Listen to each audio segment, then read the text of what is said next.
في أرض الموصل بالعراق كانت هناك بلدة لا تزال موجودة حتى الآن تسمى نينوى. انحرف أهلها عن منهج الله وعن طريقه المستقيم، وصاروا يعبدون الأصنام ويجعلونها ندا لله وشريكا له، فأراد الله أن يهديهم إلى عبادته وإلى طريقه الحق، فأرسل إليهم يونس بن متى عليه السلام ليدعوهم إلى الإيمان وترك عبادة الأصنام التي لا تضر ولا تنفع، لكنهم رفضوا الإيمان بالله وتمسكوا بعبادة الأصنام. فماذا حدث لقوم يونس؟ ولماذا ابتلعه الحوت؟ وما سر الأصوات الغريبة التي سمعها يونس عليه السلام وهو في بطن الحوت؟ وما المفاجأة التي حدثت بعد أن أمر الله الحوت بإخراج ذي النون؟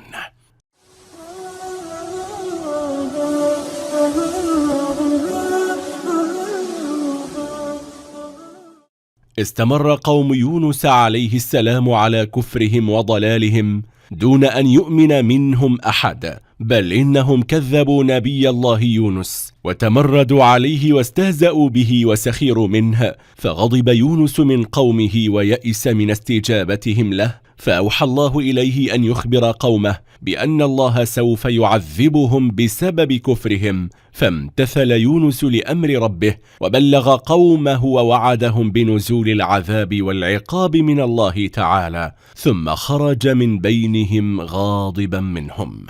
وعلم القوم أن يونس قد ترك القرية، فتحققوا حينئذ من أن العذاب سيأتيهم لا محالة، وأن يونس نبي لا يكذب، فسارعوا وتابوا إلى الله سبحانه ورجعوا إليه وندموا على ما فعلوه مع نبيهم، وبكى الرجال والنساء والبنون والبنات خوفا من العذاب الذي سيقع عليهم. فلما رأى الله سبحانه وتعالى صدق توبتهم ورجوعهم إليه كشف عنهم العذاب وأبعد عنهم العقاب بحوله وقوته ورحمته. قال تعالى في سورة يونس: فلولا كانت قرية آمنت فنفعها إيمانها إلا قوم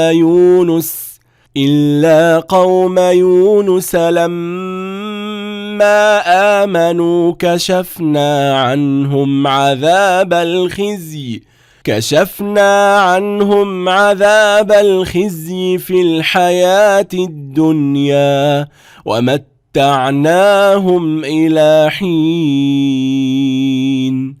وبعد خروج يونس من قريته ذهب إلى شاطئ البحر وركب سفينة، وفي وسط البحر هاجت الأمواج واشتدت الرياح، فمالت السفينة وكادت تغرق، وكانت السفينة محملة بالبضائع الثقيلة، فألقى الناس بعضا منها في البحر لتخفيف الحمولة، ورغم ذلك لم تهدأ السفينة بل ظلت مضطربة تتمايل بهم يمينا ويسارا، فتشاوروا فيما بينهم على تخفيف الحمولة البشرية، فاتفقوا على عمل قرعة، والذي تقع عليه يرمي نفسه في البحر، فوقعت القرعة على نبي الله يونس، لكن القوم رفضوا أن يرمي يونس نفسه في البحر لأنهم يعلمون أنه رجل صالح.